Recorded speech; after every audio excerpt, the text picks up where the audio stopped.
This is the worst roller coaster that you can find at any of the major Florida theme parks. Seriously, it's that bad.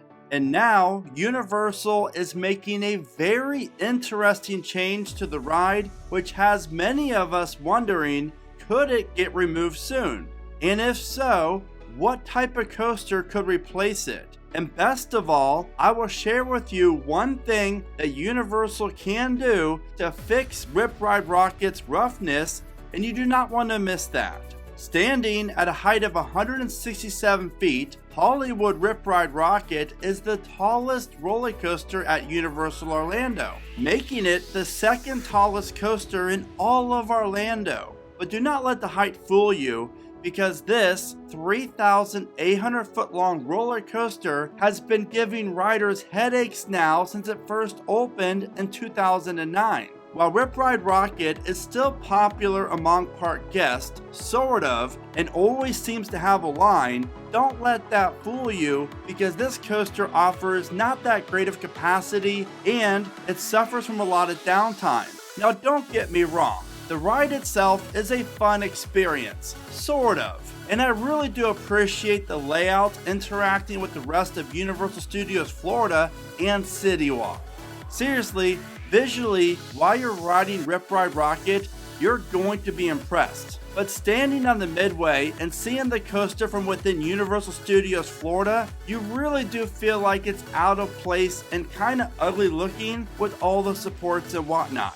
And my problem with Rip Ride Rockit are definitely the trains, and how the coaster experience is not a smooth one. The restraints are not very comfortable and are very heavy to pull down and up as you enter and exit the vehicle. And now that Universal has removed some classic songs from the coaster's musical library, riders are now only able to select a few songs now instead of the 4 or 5 songs per genre. Seriously, the coaster went from offering 30 songs to only 5. So why the change? Did the music license for all the original songs end, and Universal didn't want to shove out the money for a new license for each song? Because we have gone almost 15 years with the current setup, with rumors which seem like forever now of new songs being added to the ride. But sadly, that never happened until now. However, no one expected Universal to reduce the amount of songs by this much. And in case you're wondering, here are the songs that you're now able to select as you get to try to enjoy your experience on Rip Ride Rockit. Welcome to the Black Parade by My Chemical Romance, Rap and Hip Hop, Humble by Kendrick Lamar, Club and Electronica, Sandstorm by Darude, Pop and Disco, Waterloo by ABBA Country, and finally, Man, I Feel Like a Woman by Shania Twain. Now these are all great songs for the coaster, but it's just odd that they removed 30 songs technically and added 5 new ones. Now before I share with you what this means for the future of the 65 mile an hour roller coaster, here is a look at some of my newest coaster merch that makes for the perfect apparel to wear while you're visiting a theme park and riding coasters. And you can find all of my comfortable and affordable merch at keepridingcoasters.com. Now this move is definitely intriguing, and Universal knows that this coaster is by far the worst one in terms of downtime and guest satisfaction at the resort. And not to mention, but Hollywood Rip Ride Rockit is the biggest maintenance nightmare for the park. And we have already seen Universal tear down a major coaster attraction before with the Dueling Dragons, which operated at Islands of Adventure from 1999 through 2017. And if the coasters from B&M, best overall coaster company in the entire world, can only last less than 20 years before getting either removed entirely or a total rebuilt and retrack, what makes anyone think Rockit can last 20 plus years? because I guarantee you that Universal will not spend the money and rebuild Rockit from the ground up to keep it around at the resort for the next 20 years. The original Incredible Hulk operated from 1999 through 2016. Then it was rebuilt with all new tracks, supports, and new trains. Dueling Dragons operated 1 year longer, but then was removed completely to make way for Hagrid's.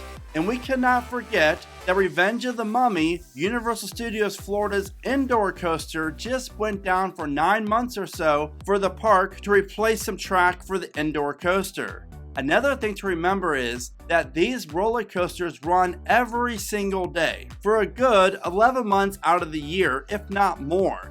And when you add in the 50 plus nights of Halloween Horror Nights, you are looking at this coaster operating from around 9 a.m. until 2 a.m. or later. That is a ton of wear and tear on an aging roller coaster.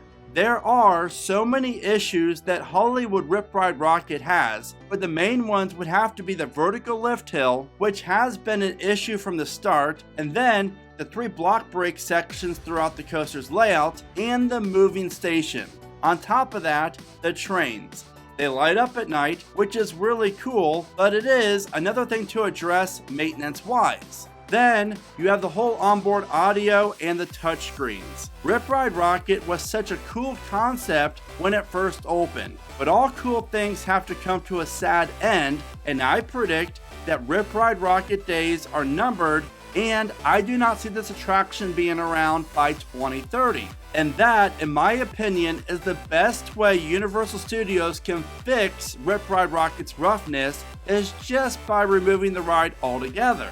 In this video here, I share a Back to the Future coaster concept that would change Universal Studios forever and become the best coaster in Florida, and if Universal Studios Florida would add something like this and then add something new in the place of Rockit, this park could be roller coaster heaven. Now you do not want to miss out on that video, and you can find the link for it in the description of this one. Now back to Rockit. What can Universal do to make this coaster better, aka fix it? And again, honestly, they should just remove the coaster altogether and rebuild a brand new coaster that runs along the same path. A coaster that features airtime, fast and smooth transitions, steep drops, and larger trains to increase capacity. And here's the thing, before Rockit was finalized by Universal, they wanted this coaster to come from Bolliger and Mabillard, but sadly, B&M was fully booked when Universal wanted the coaster, and they couldn't get it built to match Universal's timeline. So that is the main reason why Universal went with one of the lesser known coaster manufacturers with this coaster.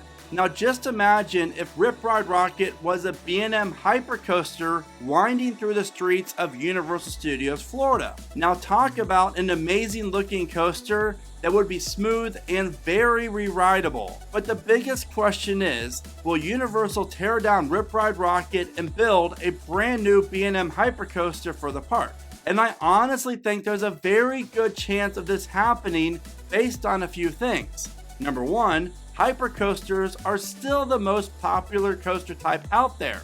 Number two, Universal could build a roller coaster that offers the best capacity for any coaster at the resort. Number three, we could see the tallest roller coaster in Florida open at Universal Studios Florida, since all they would need to do is make the ride's lift hill 40 feet taller than the current one for Rockit.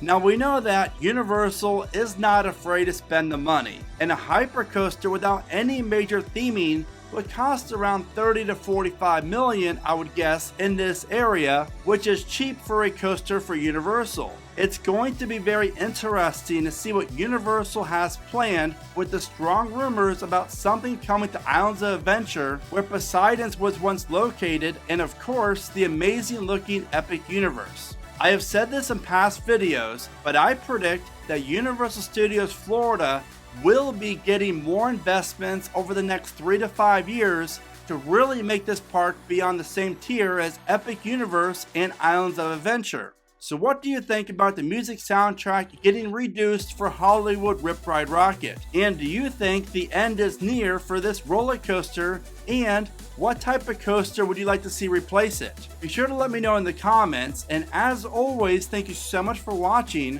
Remember to smile today, think positive, and of course, keep riding coasters.